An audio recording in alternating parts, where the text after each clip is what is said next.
Namaskar. Millennia have gone by since the Ramayana was written, since Valmiki sang the Ramayana, since the epic narrative was written by Vyasa, the Mahabharata, since the grand battle of the cousins shook the land of Bharat. Yet, both these scriptures, the Ramayana and the Mahabharata, still overwhelm us today.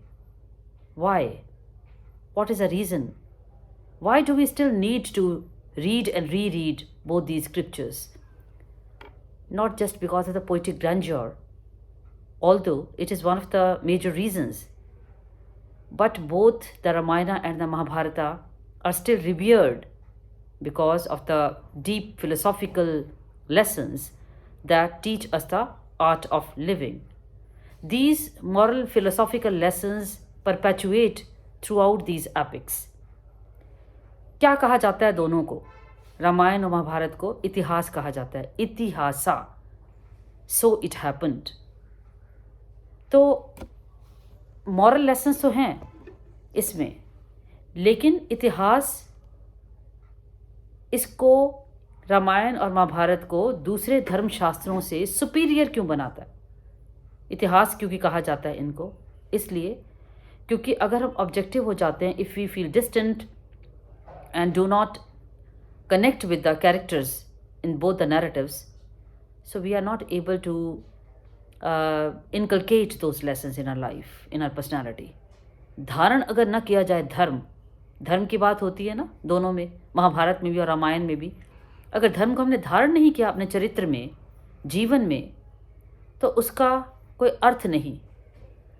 तो ये दोनों scriptures हमें उपदेश देते हैं, no doubt, धर्म, अर्थ, काम, मोक्ष, कि कैसे हमने अपनी ज़िंदगी को जीना है. काम का मतलब desire for anything, that can be carnal desire also, because carnal desire, if it is not there, how can we perpetuate the human society?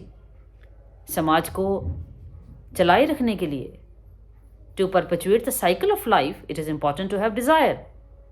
फिर डिज़ायर काम करने के लिए भी ज़रूरी है, डिज़ायर टू वर्क. कर्मण्येवाधिकार रस्ते माँ फलेषु कदाचना, जब श्री कृष्णा कहते हैं भगवद गीता में, तो इसका अर्थ ये नहीं है कि काम जो है हमें करना है बिना डिज़ायर के, क्योंकि डिज़ायर होना काम करने के लिए ज़रूरी है. फ्रूट जो है उस एक्शन का, उसको आपने ईश्वर पर छोड़ना है.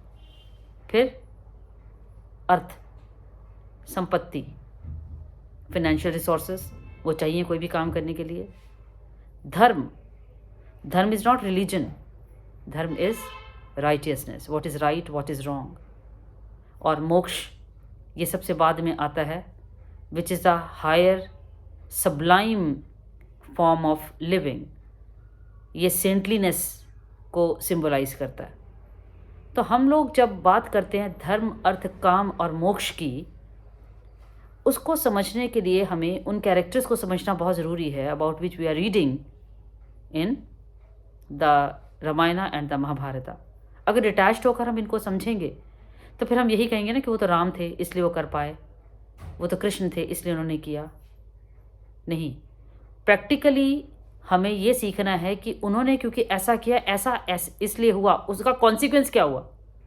क्या चीज़ है हमें जो अर्जुन से हमें सीखनी है, क्या चीज़ हमें युधिष्ठिर से सीखनी है, क्या चीज़ें हैं जो हमें दुर्योधन से नहीं सीखनी. सो इतिहासा एंड धर्मशास्त्र, both perspective, if we take into consideration, will really get much enriching lessons from both these scriptures. अब जब भी हम भगवद गीता की बात करते हैं, it is a part of the Mahabharata, आप जानते हो. पर वो प्रश्न जो अर्जुन ने पूछे, क्या वो प्रश्न हम सबके मन में नहीं आते हैं ना? हम क्या सभी स्पिरिचुअल जर्नी पर नहीं है टू सीक द ट्रूथ, कि सत्य क्या है? और सत्य धर्म है. ये दोनों महाभारत और रामायण में कहा गया सत्य धर्म है. धर्म की आधारशिला सत्य है, और धर्म की जो रक्षा करता है, धर्म उसकी रक्षा करता है, ये भी कहा गया है. जो धर्म की रक्षा नहीं करता, धर्म उसकी रक्षा नहीं करता, तो उसका विनाश निश्चित है। तो यह हमें एक्शन में, कोई भी चीज़ जब आप MBA करते हैं तो उसके लिए केस स्टडी ज़रूरी होती है ना, अदरवाइज़ आप ऐसी कोई थ्योरी जो है उसको अंडरस्टैंड नहीं कर सकते until unless you understand it in the perspective और इन द मॉडर्न कॉन्टेक्स्ट।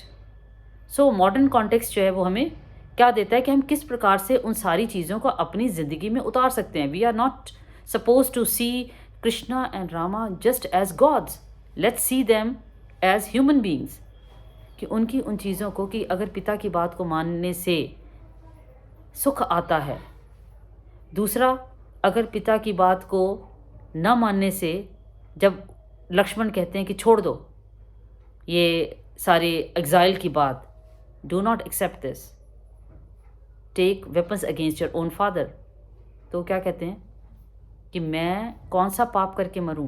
क्या मैं अपने पिता जिन्होंने मुझे इतना प्रेम दिया, अपनी माता जिसने मुझे हमेशा अपने स्नेह के साए में रखा, जिनके स्वप्न देखकर मैं रात को उनकी ममता के से भरपूर होकर उनके पास जाता था, तो क्या ऐसी माता और पिता को मैं इस प्रकार का दारुण दुख दे सकता हूँ? और दूसरी बात वो ये कहते हैं कि जिस माँ ने मुझे इतना ज़्यादा स्नेह किया वो कभी ऐसा कर ही नहीं सकती थी, तो अगर उन्होंने ऐसा किया तो ज़रूर इसके अंदर कोई ना कोई दैविक भेद छिपा है, डेस्टिनी है ये, it's fate that is working. So if fate is working then let me see what lies ahead of me, तो मेरे आगे क्या है, तो चीज़ को एक्सेप्ट करना सिखाते हैं श्री राम। एक्सेप्टेंस कैसे आता है?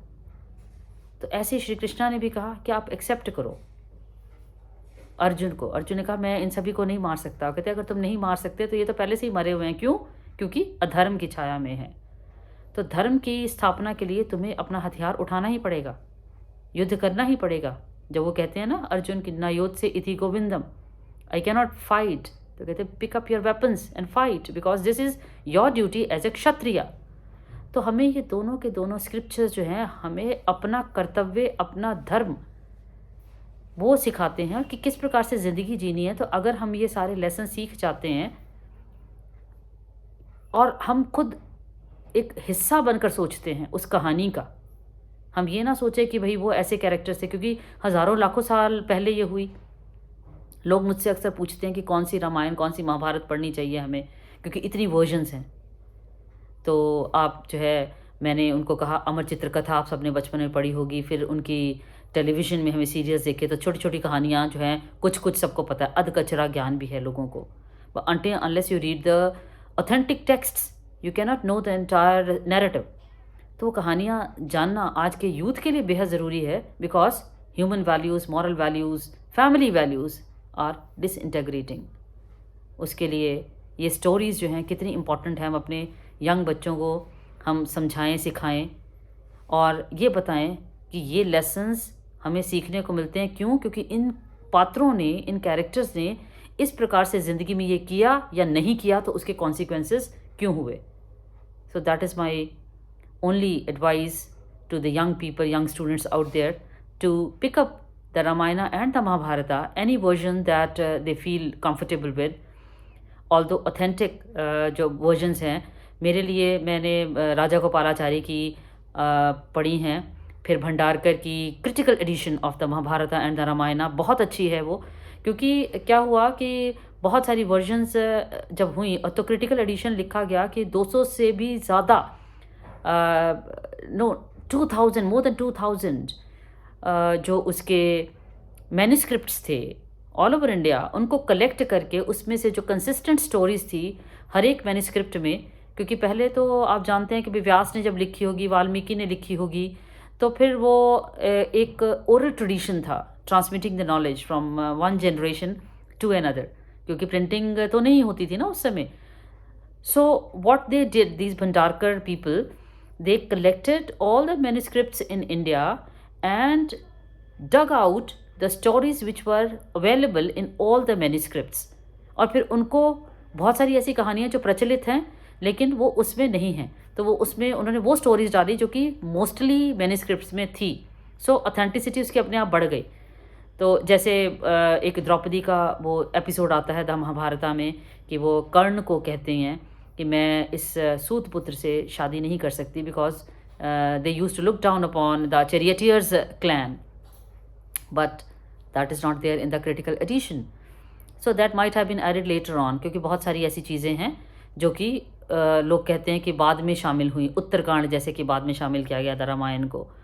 तो आप पढ़ें, ये जो ऑथेंटिक टेक्स्ट है, पहले तो वाल्मीकि तुलसीदास जी की जो है वो संस्कृत अगर किसी को नहीं आती है तो तुलसीदास जी की पढ़ें, उसमें हिंदी जो है वो that is of course authentic. लेकिन इंग्लिश अगर आप पढ़ना चाहते हैं तो राजा गोपालाचारी जी की पढ़ लीजिए, क्रिटिकल एडिशन पढ़ लीजिए. सो what is important is to be acquainted and to be familiar with these stories. That is my advice to the young generation out there. Go pick up the books and enjoy.